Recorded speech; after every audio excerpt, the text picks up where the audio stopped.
isu andarohwa inini mhondi dzawo idzi dzauya pamba pangu dzitakaponda murumo zvoni mukaona mavhidhiyo eropa rake ndinaro panapa asi kukwanisa kubvisa bailout rekuti mbavha dzibude mujeri izvo dziri kunze tiri kurara panze musuno tiri kukoti neuyu vakataura tiri kudzoka kumarevenge marimwe zuro tiri kudzoka kumarevenge tiri kurara pamba isusu panze tichitsvaga vanhu vanotitsigira kuti tirane nevamwe vanhu usiku kwekuti tinogona kurwiswa wane pfuti iri mumusha iri kushandiswa najackson wakayachiriwa murume uyu akauya akandirowa inini ropa rakazara pasi ashaya munhu mhondi dzatora mugwara kuda kuuraya murume akaborwa musoro. Vadiva vateereri, kuna Shaya Studios inokuigirai nyaya dziri pachena, nyaya dzechokwadi dzisina tsvete, dzisina kuwedzerwa, idzo dzanosangana nadzo pakurarama kwedu kwemazuva ese. Zvikuru sei kana uri mutsva paplatform ino, baya zvako kabhero ako kuti usubscribe urege kuzojambwa nedzimwe nyaya itsva dzinenge dzatisvikira nedzinenge dzauya pakati pedu. Ndamira pamberi pedare ramambo mutasa. Ndamira pamberi pedare ramambo mutasa. Yesu kandi vechokwadi. Zvese zvamunotaura ndezvechokwadi. Pachabatwa nemhosva. Pachabatwa nemhosva. Mwari batsirwa. Mwari batsirwa.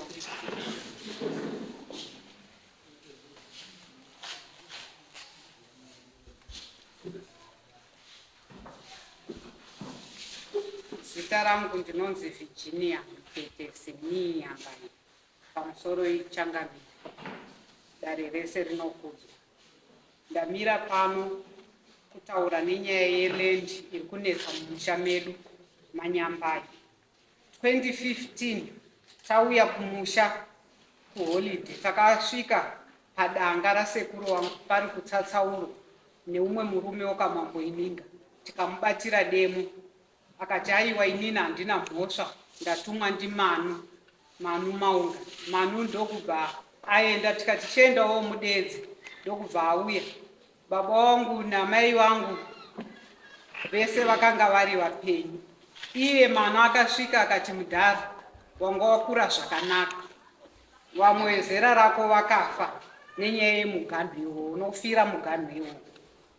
Isusu after Christmas takadzokera, asi baba wangu vakazosara nevamwe vemumusha, hanzvadzi dzangu nana maiguru, vakaenda kwamambo Mutasa akanga ari kutonga nguva yacho iyoyo, vakaenda nenyaya iyoyo. Baba wangu vakaberekwa gore ra1933.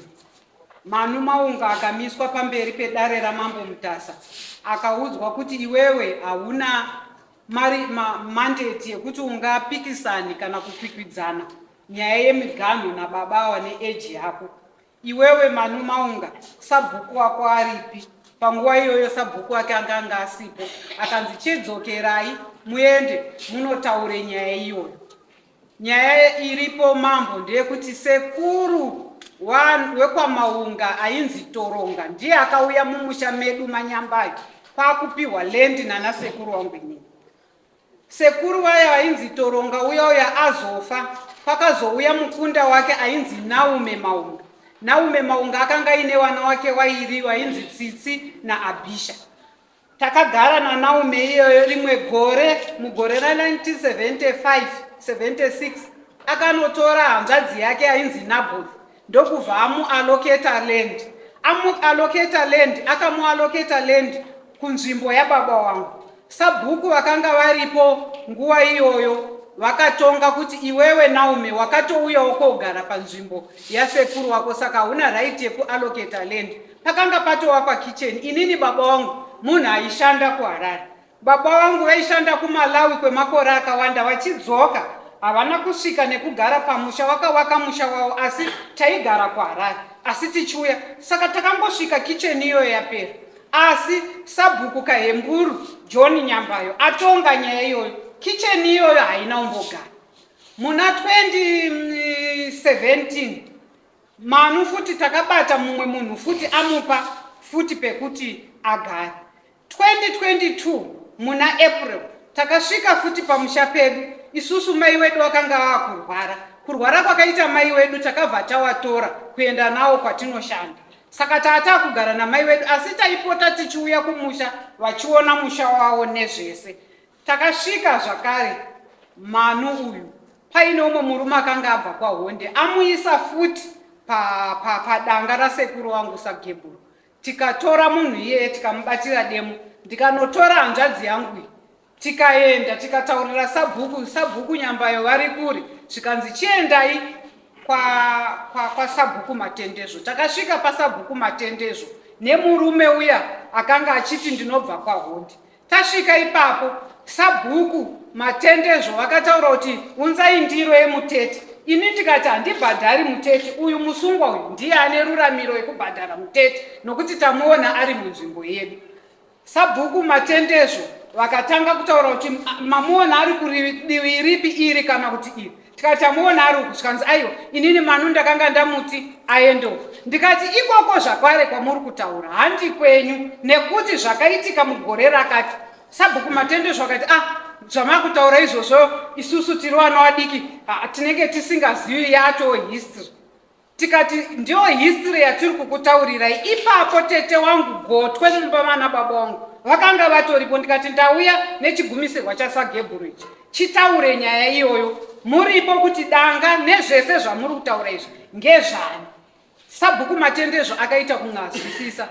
Tadzokera, mai wedu vaimborwara zvekungorwara makumbo nei, asi mai vedu vakazostroka muna April 2023. Vastroka, setsika yedu taipota tichiuya nawo pamusha. Tauya pamusha muna August 2023, takaona manu atengesa zvakare land ishi iri padhuze nepamba pedu, land yababa wangu inini, atengesa zvakare, aisa zvidhina. Mwana hanzvadzi yangu akaenda kunoti bvisa zvidhina zvako, akasabvisa. Isusu tikaenda kuHatsomba tikatenga waya tikabva tabvisa muganhu sekumira fenzi yedu payakanga iri. Takabva tangoenda tichibva tadzika ndokubva takomberedza. Manu takagara pamusha kwe2 weeks tiri pamusha, haana chaakataura. Mai wedu vakafa 28 September 2025. Tikauya pamusha tikavaradza musi wa2 2024, tikavaradza musi wa2 October. 2 October takagara futi pamusha nasisi wangu, nokuti isusu tasara tiri 2, inini nasisi wangu. Takagara pamusha kwe2 weeks, nguva inongopiwa masivu 7. Manu haana kumbouya. Tazodzokera, Manu ndopa akatanga kutumira message kupera kwa October. Akatumira message yekutanga ndati uyai mubvise fenzi yenyu pamusha wangu nezvese. Hatina kumudaira nekuti isusu takanga tiri mukati mekuchema. Manu uyu anozviti ndewe kwaMatendezvo, asi land yaanogara ndeye kwaNyambayo. Samaunga Toronga uyu akatanga kuuya mumusha medu aitotera mumusha medu maNyambayo. Kusvika 1983 mbuya Naume Braka ndiwo nekuda kweshamwari dzavo dzakanga dziri kwaMatendezvo, ndiwo vakati handichateri kwaNyambayo, ndakutera kwaMatendezvo. Asi vanhu vekare nguva iyoyo vakanga vasina mufungo waapo. Zvino mufungo waapo ndewekuti vanavo havadi kushanda, vari kutengesa land. Zvino ari mukati memusha medu meland yedu iyoyo ari kutengesa land. Kana atengesa land, ari kubva atora munhu iyeyo obva amuisa mubhuku raSabhuku Matendezvo. Asi land yaanogara iland yekwaNyambayo. Saka tiri muvheini iyoyo, uyu mukomana anonzi Godima Muchena. Vana Muchena ivovo vanogara mubhuku rekwaNyambayo, iye yuyu anogara mubhuku rekwaNyambayo. Achigara mubhuku rekwaNyambayo ari kutengesa zvakare land yemumusha medu maNyambayo, obva aenda nevanhu wake iwayo clandestinely onoregister oita mutete kwa Sabhuku Matendezvo. Saka iye zvino uyu Godhi Muchena uyu akasimuka achipinda mumusha medu maNyambayo muchiyamba, akafamba nevanhu vakabva kwaMutare maCatholics, iye achitaura kuti atumwa naSabhuku Nyambayo.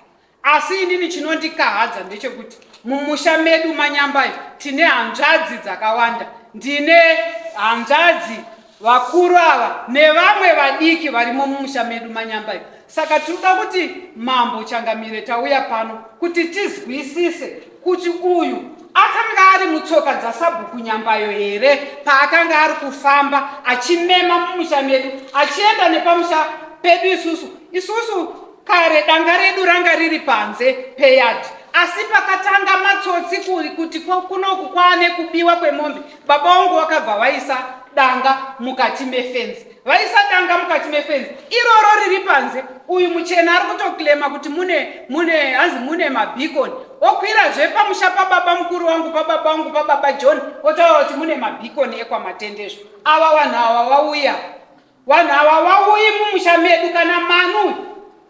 Ndandichikumbira Changamire kuti mudare rino manu ane munhu wekwamaunga here wauya naye, kunyanya ndandichitarisira kuti ndikaona tsitsi mukunda wambuya Braki kana kuti Naomi ndio vanoziva nenyaya yelendi yandiri kutaura nezvayo yaakaisa zvidhina uyu.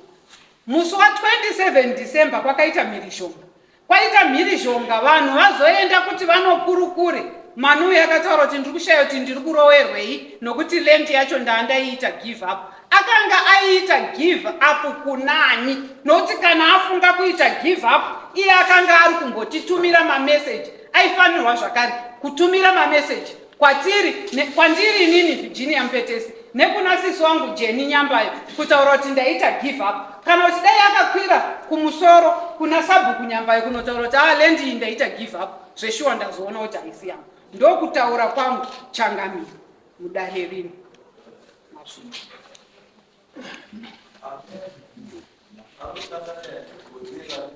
Imani Changamire. Ndamira pamberi Pamberi ramambo mutasi. Iyo zvinhu zvechokwadi. Ese zvanisataura zvisava zvechokwadi. Ndikaipa chabatwa nemusha. Ndikanyepa chabatwa nemusha. Mwari ari mubatsiri wangu. Mwari ari mubatsiri wangu. Pamusoro Changamire, ini ndinoitwa Emmanuel Nemaunga. Ndinofunga ndikataura nevanhu vari apa handina chandogona kuzwisisa. Sabhuku Matendezvo ndine dziso rake, ndini ndinofamba naye pese paanenge ari semunhu usingafambi, ndini ndinotumwa. Ndofunga kubva 2006 aita tsaona kuti ndaimudhiraivha motikari kuzosvika gore rapera agona kushandisa motikari yega. Hapana chinhu chiri mamatendezvo chandisina kutaurwa history yacho kana nhurume nemaanofamba nemandinoswera naye. Pamusha pavari kutaura mai ava ndofunga neurombo andigoni wapindura vanasani maunga vari paunga vati sinzi nyaya yenyu iri kumapurisa ndini ndakapwanyirwa motikari, ndini ndakapwanyirwa musha nenhau iyoyi yedendi yekwanyambazi. Ndofunga yakatongwa kwamambo Mutasa. Ndikanzi endai pana Sabhuku Matendezvo muende paground. Takaenda paground navarume vari apo nevamwe vasiri pano ana Sachitondo wangu aine nyaya yanga iri pano Sondo rapera. Isusu bhuku ramatendezvo tiri kuitwa senge vanhu vasingafungi. Sabhuku Matendezvo rudherirwa nevanhu vekwanyambazi. Vanhu vachirohwa, vanhu vachitirohwa mamatendezvo nekuti Sabhuku wangu hafambi. Asi zvese zvatakatokumbira kuna Changamire kuti tibatsirewo bhuku rekwanyambazi, isu tinozwa kuti nderamukoyi harisi rekwanyambazi, nderakarasika history yayo kumashure ndeyajarai. Bhuku ranyambazi ratinetsa, ndini ndakaponderwa musha. Izvo zvinhu ndorara panze, mawindo akapwanywa, motikari dzese dzakapwanywa. Nyaya iri mucriminal court ingodzifedza remind, hapana chiri kutongwa. Ndakauya pano Sondo rapera, mambo Changamire mukatidzokera itange yapera. Ndakasvika kukoti musi wechina, zvanzoya musi wa6 February. Ivo vasingobhadhara mari kumaloya, dzavo dzimba dzakavharwa, motikari dzangu dzakafa, dzese dzakapwanywa, handina pandiri kutsvaga mari. Lendi yavari kutaura waita vana vadiki handigoni kutaura navo, vaona baba varipo, ndinogona uya navo next week, wese varipo, hapana wakafa. Vari kungonidheerera bedzi kuti ndiri mwana mudiki, but history ndinayo, kana chavanonditaurirapo. Avo vakatouyawo mai manje avo vari kutopindirawo nyaya yacho, havatozivi zvavari kuzivawo. Asi nhau yemanemaunga ndinana baba wana Ishe Nemaunga, kansera Nemaunga wakasvika paground musi wandarohwa inini mhondi dzavo idzi dzauya pamba pangu dzitakaponda murumo. Zvoti mukaona mavhidhiyo eropa rake ndinaro panapa, motikari mapepers ndinawo pana, havana kukwanisa kuya koti sorry, asi kukwanisa kubvisa bhera out rekuti mbavha dzibude mujeri. Izvozvi dziri kunze, tiri kurara panze, musi uno tiri kukoti neuyu wakataura tiri kudzoka kumarivenji marimwe zuro, tiri kudzoka kumarivenji, tiri kurara pamba isusu panze tichitsvaga vanhu vanotitsigira kuti tirare nevamwe vanhu usiku kwekuti tinogona kurwiswa. Wane pfuti iri mumusha iri kushandiswa naJackson wakauya achiriwa murume uyu akauya akandirowa inini. Ndabvapo ndaya kumapurisa nga 9 o'clock ndakaripota nyaya kumbako kune mhirizhonga yenyaya yakade ndikadiki diki karutaurwa. Ndakatora Ishe Mukoyi dai wari pano, Sabhuku Matendezvo handitienda kuna baba wataura kuti wananyu aisa waya, sezvo takapatonga tina Sabhuku Matendezvo ivo vanga varipo, wakanzi apa handepenyu apa ndepane monga pangu pacho paruzi ndepangu ndo pawakandisira waya ana wakwanisa kubvudza nekuti zvazviri kwashe ndakatongwa kwamambo. Asi iwo musi wa27 wakatumwa nawo mabhini amairi Jackson na W wakatanga kuponda dai ndakaziva kuti wanga wabva kuponda murume uyu ndini ndakawauraya pamba pangu. Handina kuzviziva nokuti ropa rakabuda murume mumba make izvozvi riri mufoni rakazara pafloor. Wakauya makuseni vachida kumubhadhara mari kuti awidziriro kesi kwangu wakauya achinditi $200 toya tokubhadhara imari dzemotikari dzakapwanywa motikari dziri over 1,000 point kundipa $200 ndakataura kuti handidi ndinoenda nayo koti.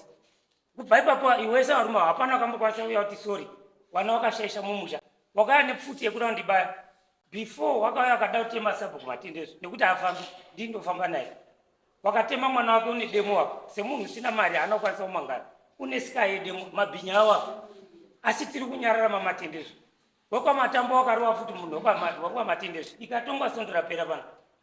Asi ndakataura kuti sabhuku matendezvo wanai zviri kuita vanhu vekwanyambayo vanhu vekwanyambayo vari kudherera musha wamatendezvo kana zvichinetsa nyaya inga inyatsogarwa pasi ishe mukoyo wakasvika pakaiswa fenzi takwira nevanhu veroma mugoma murutaurwa tichizi endai mupangidza vanhu veroma mabhikoni sabhuku matendezvo akagara pamashuku wakabata foni isusu tiri mugomo endai pakadai masviki ari tikati hongu panei tikati pane bhikoni chibvai mabva ipapo fambai futi makadaro straight pazasi pemusha womurume uyu muri kuona ipapo tikati pane bhikoni endai futi straight pane guwa repajarai mukasvika ipapo pane bhikoni rafete tikasvikapo tikafona tikatora ishe mukoyi tikafamba naye makataura tikadzoka kune ripoti ndo zvinhu zvetiri kuurayirwa navanhu vekanyambayo zvedendi isina chekuita nesu kungotumwa izvo zvari kufamba vachiti takaiya mari yeroma hatina nechetiri kumbofira asi musha wanguru wakapwanywa muri yangu irurara panze kutya kugara pamba ngemondi dzavo asi varotadza kuya kuappreciata kuti sorry vana vakashaisha motikari dzakuisa over 1,000 point pg yakavhara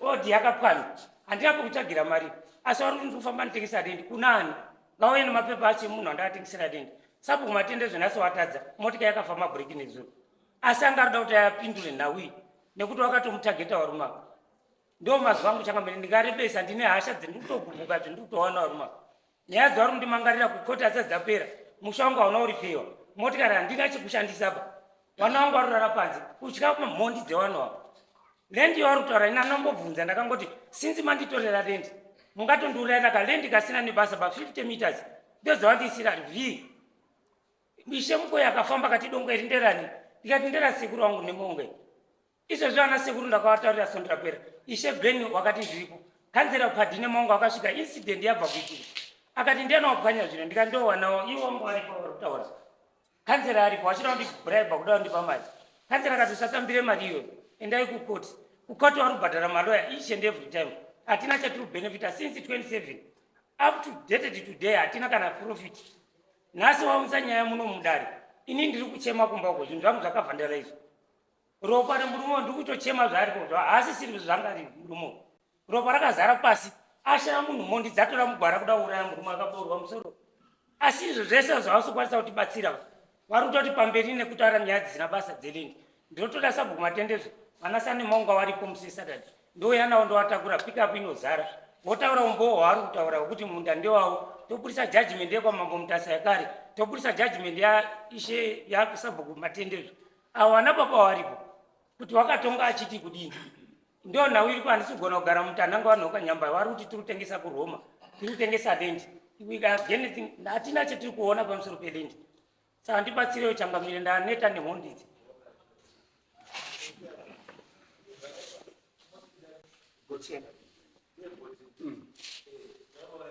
pamusoro changamire inini zvitondishamisawo kubva kune vanhu vatondipikisana navo nenyaya yelendi inini pakauya maromans ndaitoendawo hangu kumashops iwo wachitouya amene munhu akavadirekta kuti munopaka mota yenyu pamba pani kwagoti bcause nzvimbo yaidira kuonekwa nemaroma inogarirwa nenyati yavo saka wakapaka mota yavo mafambiro evarume ikati takabva nepachangamire pane nzvimbo yatoda kuona mgomo tine pfungwa dzekuti toda kuisa chi mission kati uraiti ndichasara here navo ndikati pamwe wachapindawo nemuyadhi mangu ndotenana navo achitendera zamara aisita kudini hedu takuenda tichareputa kana tapafarira tozodzoka kana tisina kupafarira tongodini tongoenda zvakanaka naka tobva tatobuda gwado tatobuda tese kundafaka pamashops saka izvozvo ndaushamisika vanhu avo nenyaya dzakabva kuitika dzekupundwa nevanhu avo ndaushamisika undizosara zvemudare ndichiri pamarwadzo izvozvo handisi kukwanisa kana kushanda nekukwazwa kwandakaita nditoshamisika handina mari yekuenda kuchipatara handina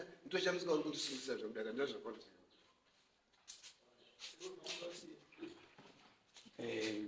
pamusoro wechangamire nyaya yekutaura kwaitiri kuinzwa ini ndinonzi Charles Nyambari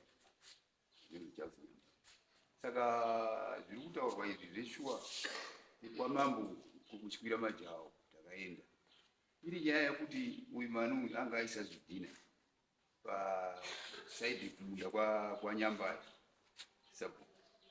saka vanenge vakanetsana netsana vatadza kuwirirana tikazozi nyaya ingaende kwangu tikaenda kwamambo tasvika kunobvunza kwamambo kuti iwewe zvakamira sei vakataura akati uyu zvidhina ndaisa zvinomuyadi saka vakati sabhuku wenyu uri kudii kanzi sabhuku haana kuuya saka uyu mambo akabvunza kuti iwewe uri kumuyadi menyu iwewe akakupegera stendi iwewe zero rako iyi ndiani akati aiwa istendi yamai wangu saka zvikanzi arai saka iwe kana kuti mai yako aisiya kugara saka imi mudzokerai kumba munotaura munoona imi sabhuku naumwe sabhuku matendero mugadzikisana nyaya iyi saka takafunga kuti dzimwe nguva takanzwa kuti vagadzisa ndandisipo tikanzwa kuti nyaya yavagadzisa saka takafunga kuti nyaya iyi hazvapera saka takazoti tagara tozoona umwe mukadzi ari kuuya wekwamatendezvo asi ari muroora ipo wagara nguva chaite otherwise vakatogara kuroorwa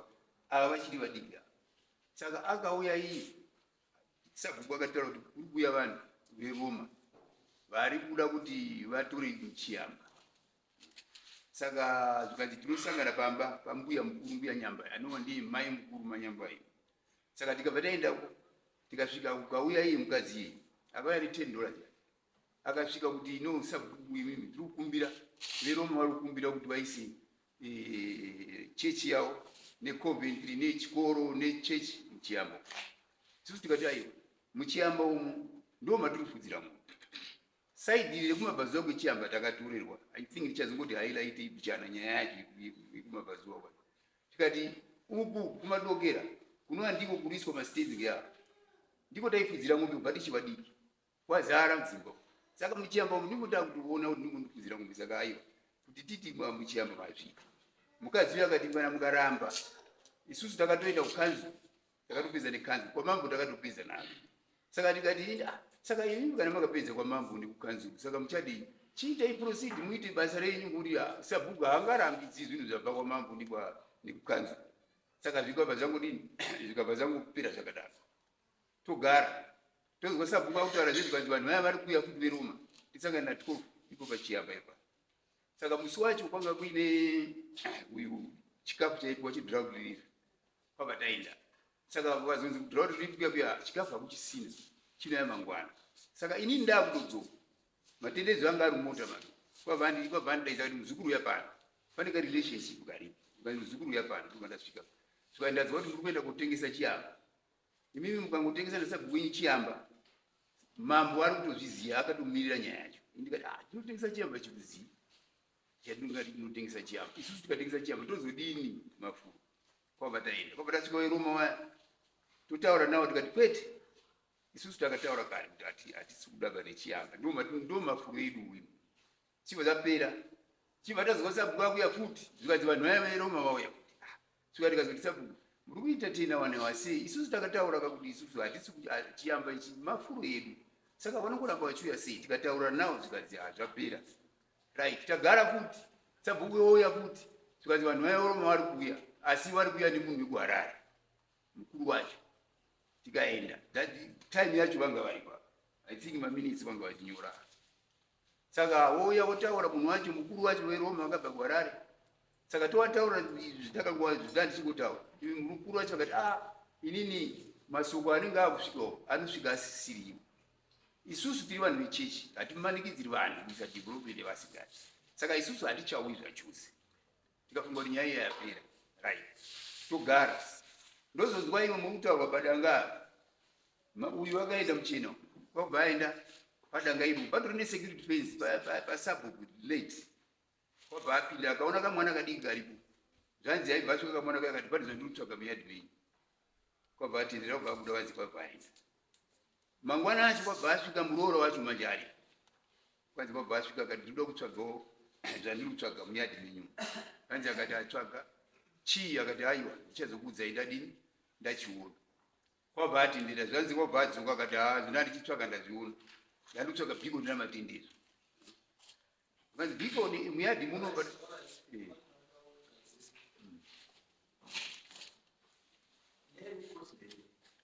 nyaya iri koti ndeyekurowana kwawakaita iyo ndiri koti ndikurowana kwawakazoita asi chikonzero chiri nyaya chiyamba saka vakomana vakazotoitawo ndosataudzwa kuti nyaya iri kuikoti iri kuinvolva here futi this issue haisi kupinzwa issue ndeyekurowana chete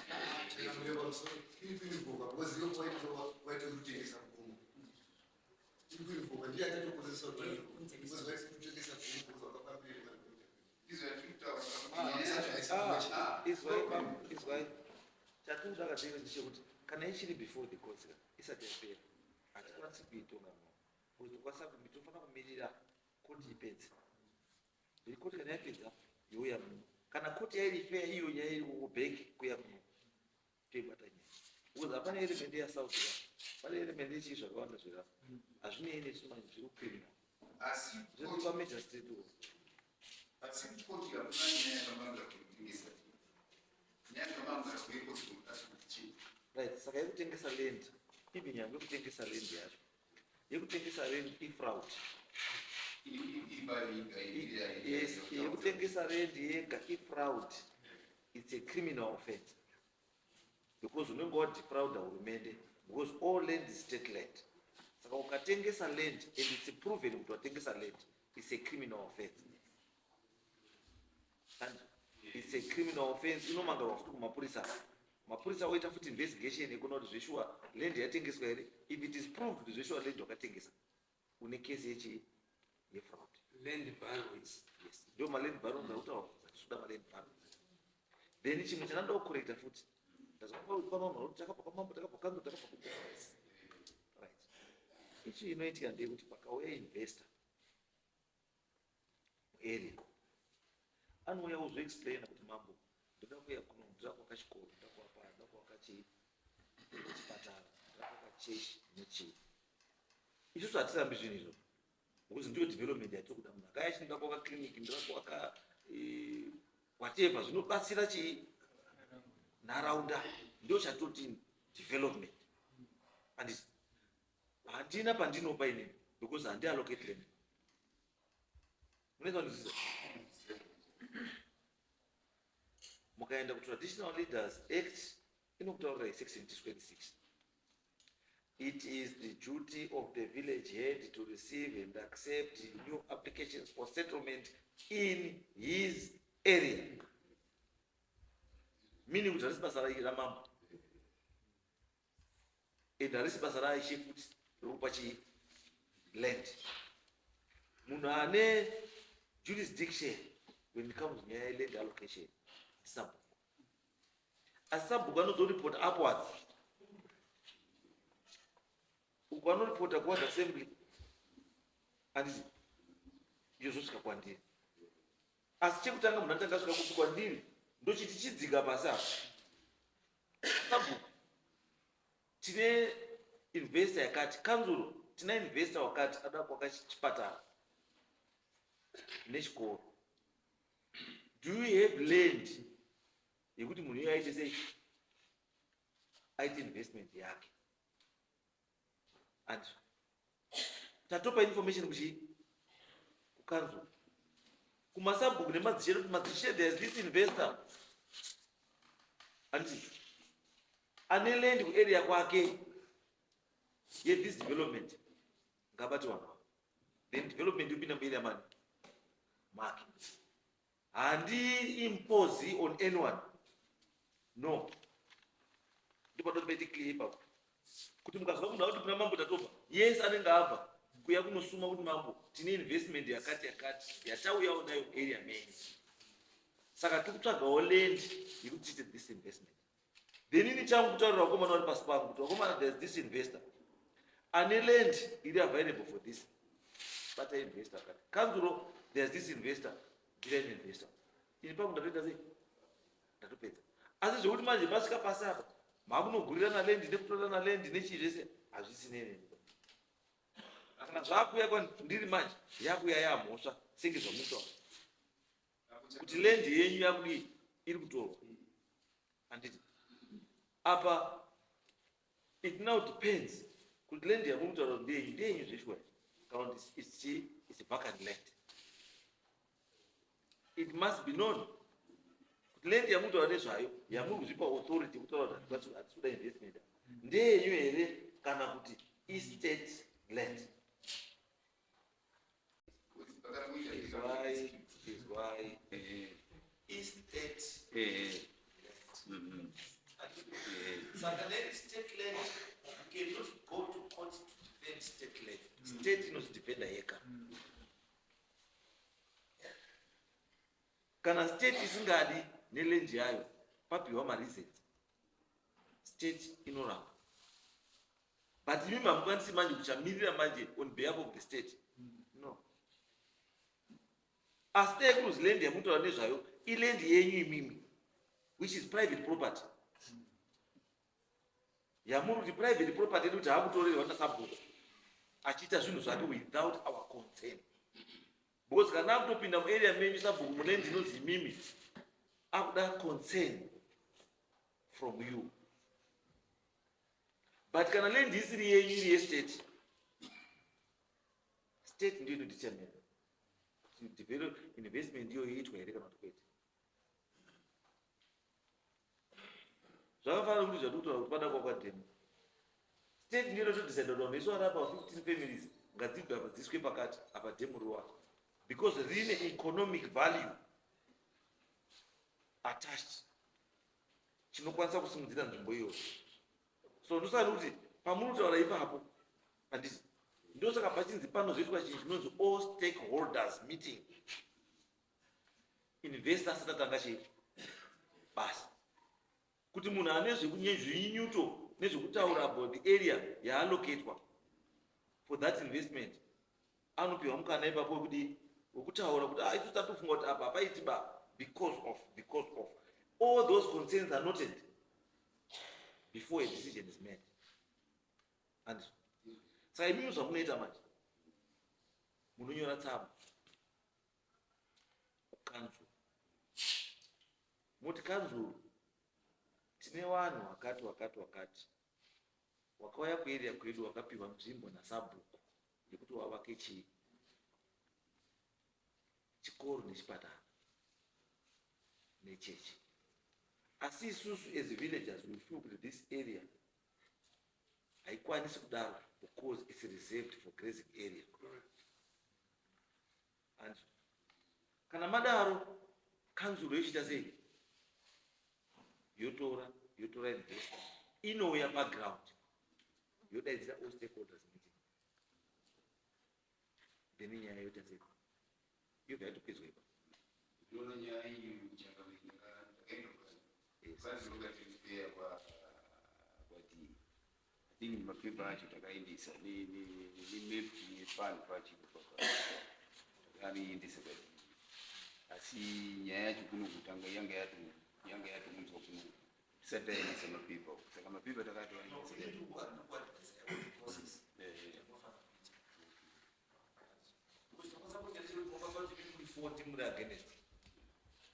but 3/4 of the village is in support of that. And saka council it will go in the majority because kana vanhu vari kuona benefit yechi yechipatara nechikoro. Imi muri kudai wachipatara asina basa asi mafuro emombe akakosha.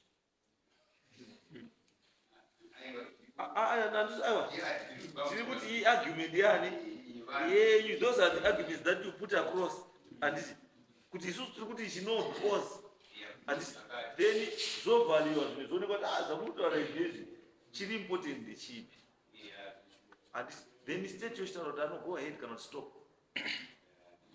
Yes, kana mutone concern it's your right. Yekuti nyorai tsamba kupi yandakamateya kwati yes totombatsira kuita follow up on that one so that all stakeholders meeting yoitwa munhu wese odaidzwa umwe naumwe opa chii opa input yake because land yemuntu akaisi yenyu mese hapana ari kuirendi estate land. Yes, Lord. Ita ndi Michael Nyambaya. Pandiri kutaura pano ndikuda kuti nditaure chokwadi pamberi pamambo. Now, it seems there are two things conflicting until mazosvika pa issue ye-state land ne-communal land. If I can continue. Now, pandiri kuda kuti nditaure panapa. Ndezvekuti tabvuma kuti kana iri state land munofanira kupa ngekini mukana kuti patariswe kuti development inomirira nyika here and so forth ichizobenefit isusu. Right now tsamba yakanyorwa ichienda kwaDC yanga ichitaura particularly about land encroachment iri kuitwa nemukomana akagara apa uyu Manu ndiye ari kuita land encroachment, and we gave particular attention in that letter kune land encroachment. Kwete mchiyambo yatakaita particular attention kuna DA land encroachment iri kuitwa nemukomana. Right, takaenda kwa DA zvikanzi marivers yenyu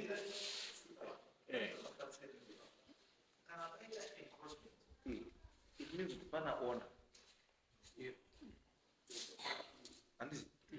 Pana owner ari kucomplain kuti munhu uyu apinda muland mako. Then kana yadaro inorifaiwa back kucommunal traditional kuti sabhuku ndiye anoyachitaura kuti aiwa mugano uri apa apa mugano ugadziswa iwo haitodi DA. Uyu mukomana is continuing kuramba achiisa vanhu muvillage yekwanyamba. Uko kusaidu vakaganhurwa nerwizi runonzi Nyepe, but iye ari kutobva ikoko vachiuya kuzoisa vanhu Manyambayo, and there's a shanty compound iri Manyambayo yekuti tinogona kunongedzera mukati pomupurisa uyu akapuhwa nepekugara naManu, uyu akapuhwa pekugara naManu.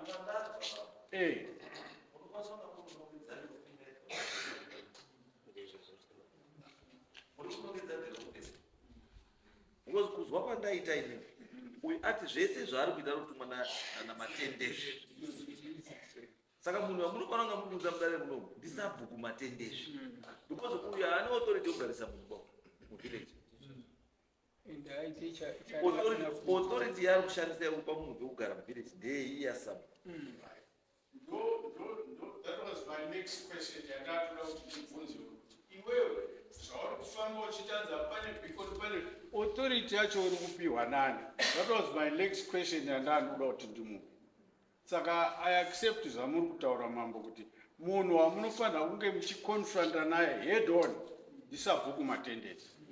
Saka if you can allow us kuti tiende kunoita convene a meeting nasabhuku matendezi tichiratidzana ma-traditional boundaries edu nasabhuku matendezi, I think that will pave way to a very peaceful agreement.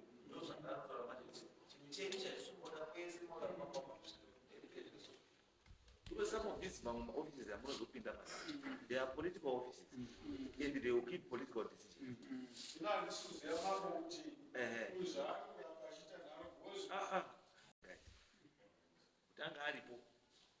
I witness these demarcations next year. Then you come and report back to me. Because rent haikuriba inopera chete. Saka let's be very careful. Mazuano inini am encouraging kuti masabu madzishaya siyanai nekuti munhu akauya kugara ndinoakaka 50 by 50 kuti ndingogare kana unaka 50 by 50 enda kutaundi enda utenge kuti watsonga kutaundi.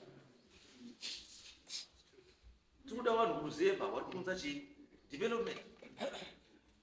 And iri munhu akauya so akati mambo ndinoda pekuwaka kasomiwa kana implewa mutesi ndotongadza masabhuku tsvagirai munhu uyu pekustay pekuti avake somiwa inoemploya vanhu 30. To me it makes sense than munhu abva kwabva ake arikutiza nyaya dzake chingondibeka 50 by 50 ukati ndongowaka imba ndobva tafe ndikachipereke ubazi to me it's okay that one hatichazvidiba kana uda kugara mukisheni enda kusabhuku not here. It's going to be a peaceful meeting. Isina kuti munhu munozoda kuita ma-aggressive attacks ekuti iwewe zvakazodai zvakazodai. I hope it's going to be very peaceful.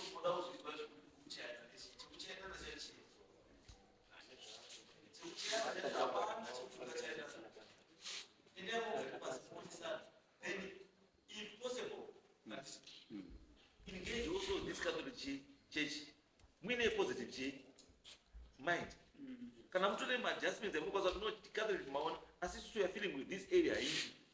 Asi mukaenda sabhuku, mukaendesa area yakati and leave this one. And it makes sense because when you start munesa kuchembera. Ende kana wakuchembera ka unonga kuti unadu every day. Chasvika nguva yekuti every day unoda kumapirizi, saka mapirizi waenda. So something like a hospital, a clinic, chinhu chiri very essential area chinge chiri as close as possible kunogara vanhu. Saka ndikuti pamupacho investment musangorambe atiti think about it, monyatsa kugara pasi moona kuti chinhu kana chichiita tochiisa papi, kana chisingaita chidii achiti, asi kana chichisevha community find somewhere pamunoti apa ndo pachinotibatsira chiri apa, asi uku achiti muchitotaura muchiwirirana. And those are two days. Mushiwirirana, share ideas. That's what we want. Because pano mono nimwe yongoti chino kana chakatungamirwa na nyika ndipo achiti. It's wrong. Ende kana mino ano munoziva kuti niki kana chitungamira chino achiti mubvisei muurongwa hunenge nawo every time. Exclude that person. Toda vanhu vari positive minded. Vanhu vanoda kuti zvinhu zviite sei? Toda. Because pano mwega angamona zvinoita baba navo kunosvika gomoko gomo rotobaira kubva pamuri pana hapana musha mapesa apa isango rese mafuro ese kubuda kweso asi pane dzimwe nguva dzonozombozvibvunza kuti mafuro ese ndakachengetera mombe 4 mukona ndizvo kuti munoda kuchengeta mafuro mombe dzacho munadzo here. Ngatisangochengete mafuro endine munoda kuchengeta mafuro, but you don't have the mombes. Anzo inyaya kuda kuti ngatistop development kuti aiwa tumove at a time. It's like using munhu akari mumatsombo akari museri mweyo angaine mombe 20 kana chi hapasina. Why? Because taona TV ndo pachiya kupi kopinda mugarden make iro ramudanga make, but you cannot continue resisting kuti aiwa ini mombe dzangu pana makore kwatoenda. Because council has no authority over that area. What to form them will chibuda shamba because this thing is gazetted. Kana chato gazette kwa chete zvadi. Zvapo. Kana hani zvo zvatotaura kuti ndikuti nyasa yekuita chi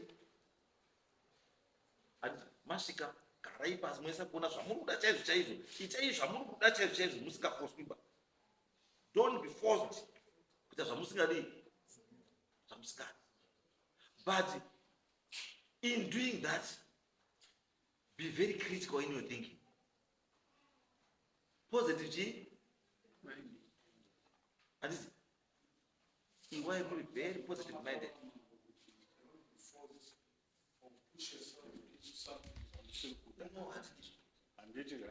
Maroma akambouya inini was one of those people vakafesa delegation yemaroma.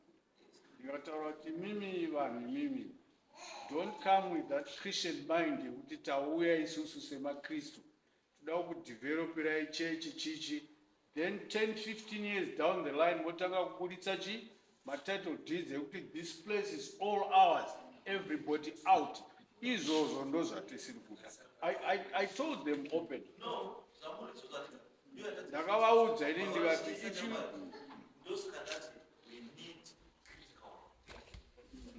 and kana ari madocuments enzvimbo yawakapiwa, let the information be availed to everyone to see kuti maroma taapa right taapa pakiwa kuma apa neapa site plan yobva yadii yobva yabuda mabhiki unobva munoisa kuti roma inotangira apa ichiperera apa mukwana nhasi ndakamona nyakatsapa there's an issue now nenyakatsapa.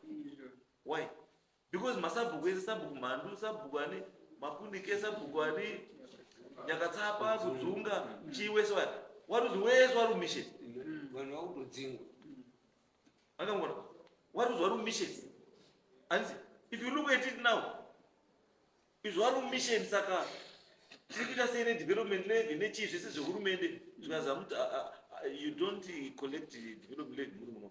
Development levy inocollectwa nechechi because iprivate saka ndiri very much in support of your thinking nekuona kwenyu vision nekuti chinhu chatiri kuita ngatichazonese chii mangwana hachifaniri kuzokunetsai hachifaniri kunetsai. Yes. This is our grazing land. Imi munoda ma-portions ekuti tikupei, but these portions won't be enough for you. If you want to build up a school, you want to build up a hospital, you want to build up a training center for priests, Roman Catholic priests, this mountain here will not be enough for you. You are going to take the whole thing and eventually mukashare space beyond this mountain, you begin to evict all villagers, but already Viparapa, my title deeds, this place is ours. Izvozvo manje tinozoita.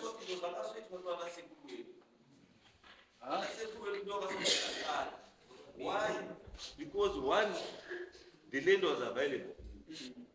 One kwakusina. And now it cannot happen because demand for land is also yadarika land yacho iri available.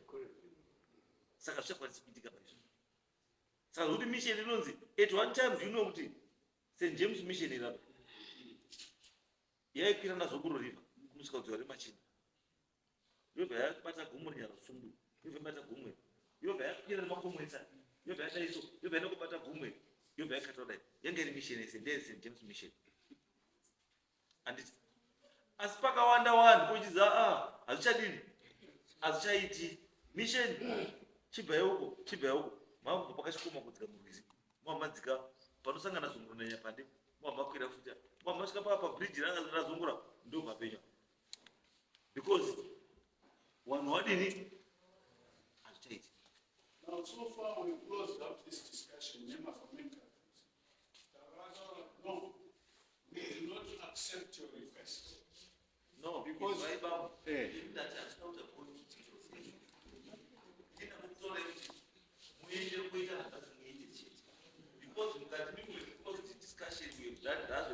you are only three, but until you need to make up the three, the decision should come from the people who village Yamatendeshu, Nanyambai, and then you know all stakeholders meeting you. It's not only in Michete, Murata, it has to involve everyone.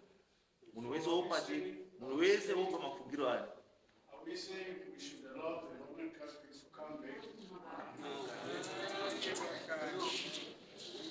Tati Bambo, since this thing chakaita come through council as investment, chakaita come through Kuno, and this tikachienda imi back on the ground, and this as now concerned stakeholders, council yapo, DDC aripo, munesi aripo, and this awopa chi muono wao kuti we were planning to do this so and wapedza izvozvo imi mochisunga kuita kuti isusu ichi hatisi kuchida because of pano mwachasunga wachiti anoti uchida chinhu ichi because of kusvikira mazoona kuti amaybe zveshuwa vanhu vari pano pachinhu hachisudiwa kana chisudiwa hachisudiwa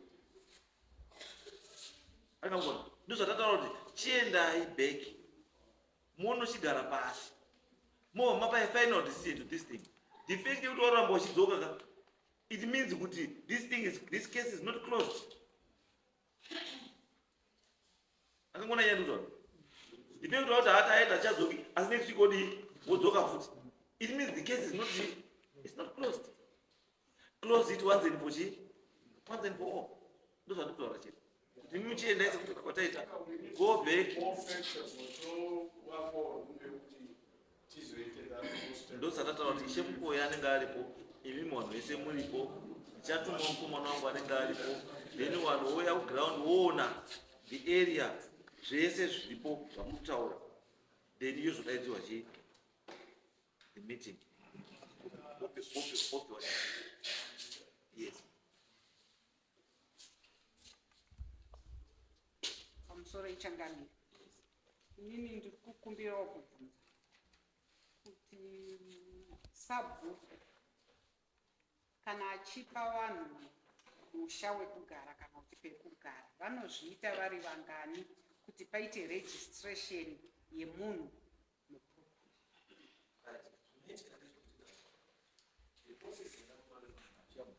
Application kuna sabhuku vanogara pasi nevidco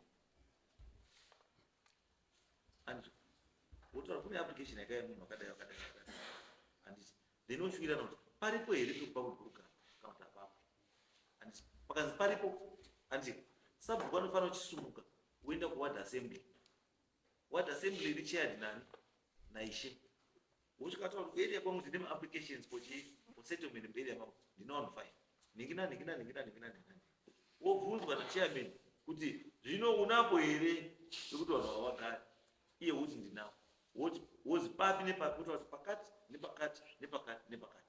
Ward assembly yotuma vanhu to assess that,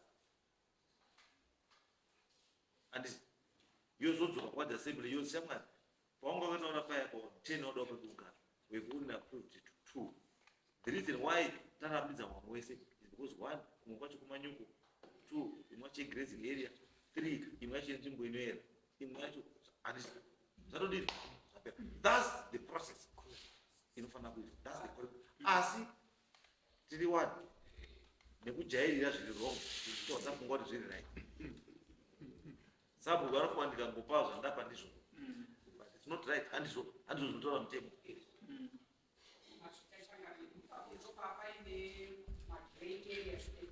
Kuona kuti masabhuku havasi kuteedzera procedure yelocal government yekuti unozongonzwa kuti munhu aiswa mubhuku asina vanhu.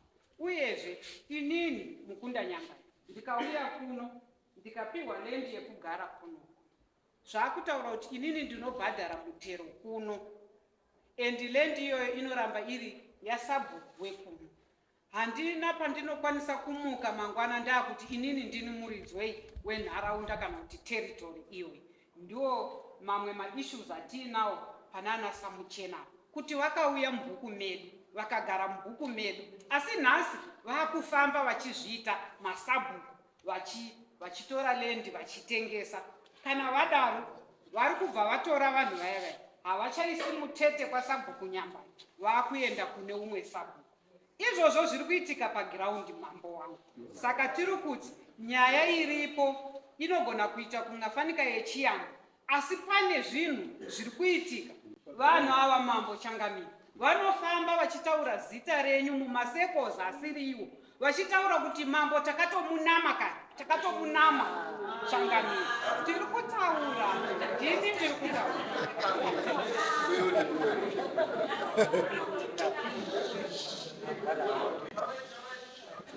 Ndi pamusoro ndini ndiri kutaura.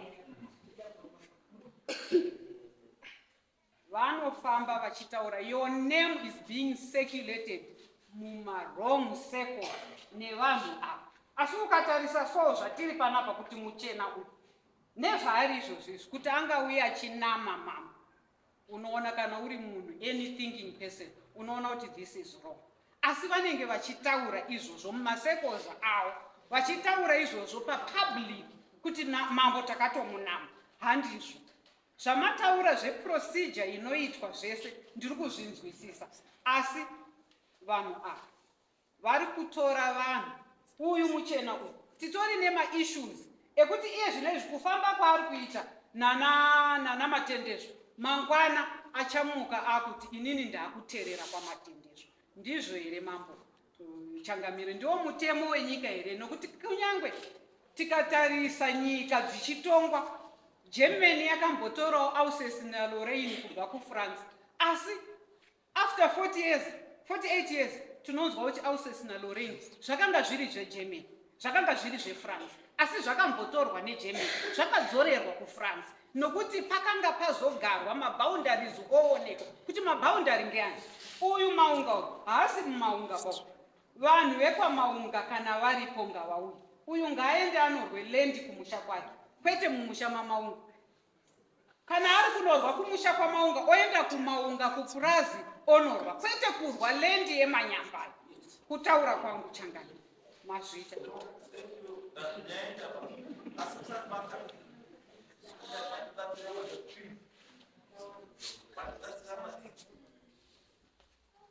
zvamaita munotibatsira sitereki havasowegaba vari kufamba vari kuti mambo tazoti tatumwa ndimambo tazodaita wakawanda vari kudya keisarama asi ndichandoziva hapa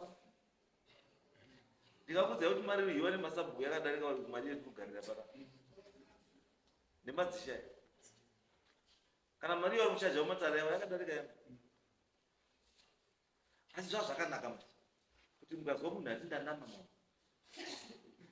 ndaida kuti zita rake tirizivo munhu iyeyo ndobva ndazwawo kuti akaita kanamire kake kakakura sei ndobva ndamuonawo zvazvakanaka stiri because inini handioneki ndichitaura nenyaya dzeland handidziki kudzika so low kuenda kutaura nenyaya yeland kwasabhuku kana ndotodawo land kwasabhuku ndinotokumbirawo sabhuku panoera neland wakuvana I don't impose anything on anyone because inini ndotedzera mutemo ndikuziva kuti muridzi weland sabhuku I don't impose myself. Saka awa kana paine vari kuti mambo takatomunama ini handisirizira rekunamwa ne$100 kana utonama unonga utonama chaizvo chaizvo sanizoti akanama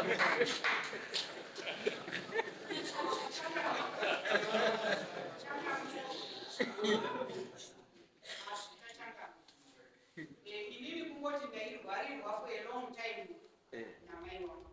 Tingadai pamwe takasotouya kuno pasina zvinhu zvakawanda zvazvatoitika, asi tiri kutaura kuti nyaya yekuzi Changamire vanonama takaizwa ichitaurwa, tichauya nemazita evanhu.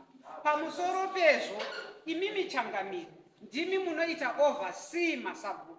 Dzimwe dzenguva tiri kuti tikatarisa so toona kuti pamwe masabhuku aya ari kuleka here training chiri kuvaita kuti vatyore mutemo to that extend chinyi. Inyaya here yekuti vari kuti mambo havako, nokuti inini ndoziva kuti ndinorangarira kuti the late Abisha Mutasa vakauya mumusha medu nenyaya yemukunda wavo Puna, vakakumbira baba wangu inini Elisha Nyambari, vakati inini ndiri kuona kuti mukunda wangu kumusha uku kana ndichizenge ndisisipo haazogoni kugarisana nehanzvadzi. Ndiri kukumbirawo muchida huyo chenyu kuti mukunda wangu ndimuonese. Baba wangu vakati ndaita mudoko, imimi muri kuda papi? Vakanongedza pavakanga vari kuda.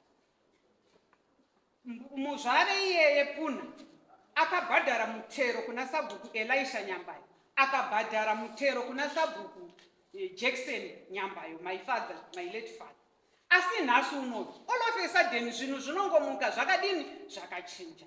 Saka tiri kutaura kuti imimi Changamire dzimweni dzenguva zvinhu zvinogona kunge zvichiitwa, asi ndiri kuona kuti it's a deliberate kunyepera kuzungaira kuri kuitwa nemasabhuku vachihawo chinyi mari. Saka muri kuona tauya kudare renyu ndiri kugutsikana nematauriro amaita nezvese zvamaita. Ticharamba tichiuya tichikurukura. Zvakanaka Changamire. Anyway, chiendai muite zvadati muite sei? Chiendai muite zvadati muite sei? Muite. Then do that report to you as soon as possible. But court, it will court ngaipere. I want to hear the judgment.